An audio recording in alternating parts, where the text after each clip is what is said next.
दुनिया में सबसे ज्यादा तेल उसी के पास था। सोने और लिथियम से भी वो माला माल था। मगर उस रात भी चेहरे पर इत्मीनान था।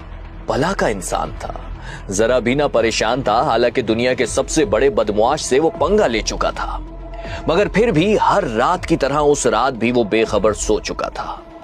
तारीख 3 जनवरी थी, नए साल का आगाज था। रात 2 बजे अचानक काले आसमान पर सफेदी चमक उठती है। फिर धमाकों की आवाजें गूंजती हैं। ये कुछ और नहीं बल्कि दुनिया में सबसे ज्यादा तेल रखने वाले मुल्क पर दुनिया के सबसे ज्यादा ताकतवर मुल्क ने हमला कर दिया था। समझ तो गए होंगे आप, हमला करने वाला था अमेरिका, और जिस पर हमला हुआ वो था वेनेजुएला, जिसका कैपिटल कराकस अमेरिकी जदीद टेक्नोलॉजी ने अंधेरे में डुबो दिया था। अब यहां आसमान से अचानक ड्रोन गिरने लगते हैं।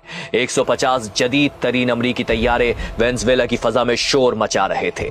अमरीकी फौज हर तरह के असलहे से लैस थी। स्पेशल फोर्सेस की मदद के लिए इलेक्ट्रॉनिक वॉरफेयर भी मौजूद थे। Airborne command and control, long range strike platforms, Venezuela का वजारत दिफा, फौजी हेडक्वार्टर्स और पोर्ट अमरीकी फौज ने कैप्चर कर लिए थे। आप सोच रहे होंगे ये सब इतनी आसानी से कैसे हो रहा है। वेनेजुएला की फौज अमरीकी फौज को जवाब क्यों नहीं दे रही थी, अभी पता चल जाएगा। लेकिन पहले इस इंटरेस्टिंग सीन को देखिए।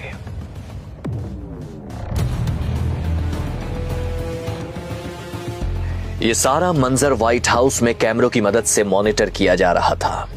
मगर ये कोई जंग नहीं बल्कि एक टारगेटेड ऑपरेशन था।